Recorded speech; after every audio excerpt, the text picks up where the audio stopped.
Mr. Speaker, you and I have a lot in common. More than sharing a name, I believe that we share a respect for this institution and what it has stood for many years. 30 years ago, Mr. Speaker, I was elected to represent Durham and sometimes Lee and Madbury. I hesitated to run because I'm a private person, but I was convinced because I had certain basic principles. Privacy, including reproductive rights, quality and accessible public education, civil rights, civil liberties, and the environment. And today, Mr. Speaker, my personal platform has not changed. I believe in keeping government out of private lives and letting us focus on what we can do better together.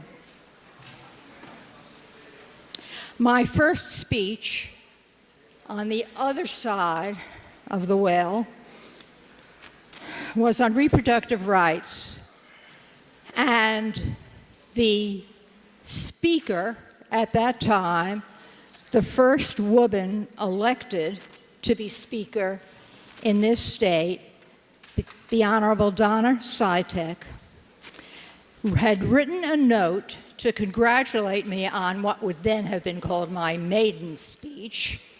And before I got back to my seat, that note was handed to me.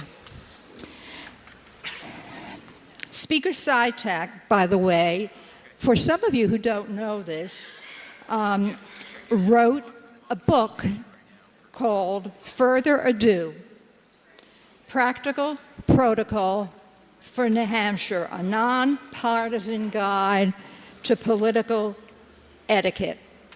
I hope some of you have read it, and I actually would urge all of you on either side of the aisle, if you haven't, you might then better understand why there are some of us who are troubled by how we are conducting business in the legislature now. Those who don't know history are condemned to relive it. Over the years, many bills on the same subject have been filed again and again. And people say, why do we permit that? And we do it because this is not a baseball game where 3 outs and you sit down and let somebody else stand at the plate. We do it because each time that we file a bill that we believe is appropriate to be filed and could make life better for the citizens of this state, we learn from our colleagues, we learn from the people who come to testify that there might be a way to get to yes, we could get better if we listen to all sides, if we're willing to compromise, if we're willing to bring together disparate views. And that is how we have, in the past, conducted ourselves. This bill takes a different approach.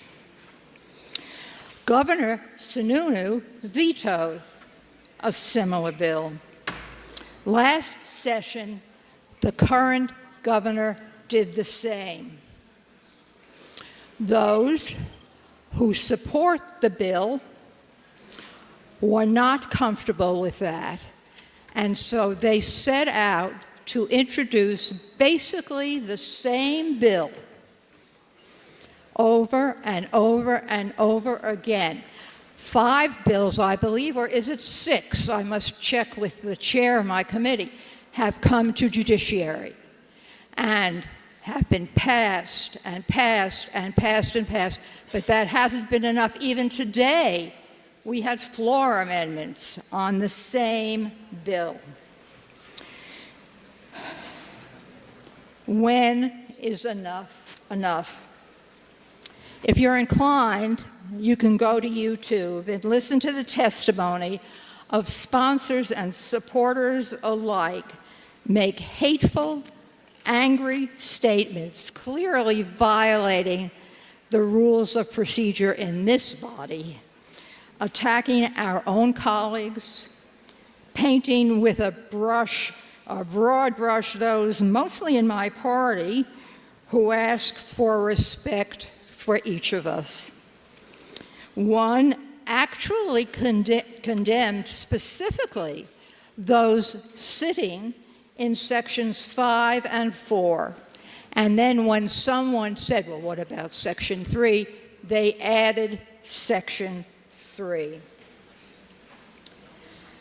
They used words that I would not repeat, that I would not permit to be said in my committee. Disparaging comments, assigning intent. I hope Speaker Sytek never is forced to subject herself to listening to those tapes. But you can also listen to mothers and fathers, medical professionals, and those who have identified themselves with the transgender community. Decent, caring people asking only that they be treated with the respect that we all deserve.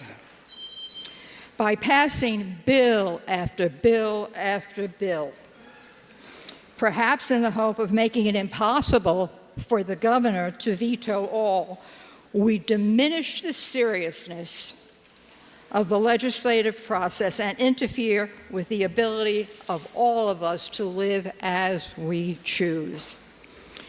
In the end, I am reminded of another time in our nation's history when a senator from Wisconsin set out to divide this nation and distract from the goals that brought us together through World War II. It was an establishment Boston lawyer who served as chief counsel for the U.S. Army and said to that senator, at long last, have you no sense of decency? I'm old enough to remember that. When people asked why I kept on running, I responded that I would keep on running until we got it right in the end. That proves not to be accurate. Mr. Speaker, this will be my final floor speech before the New Hampshire House, a body I had long respected and worked to do the best we could do, fulfilling our constitutional obligations to the people of New Hampshire.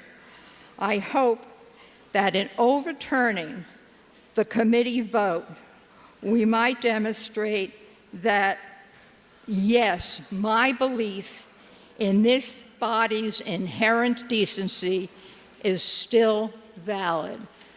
Mr. Speaker, I ask you to vote no on this bill. Thank you.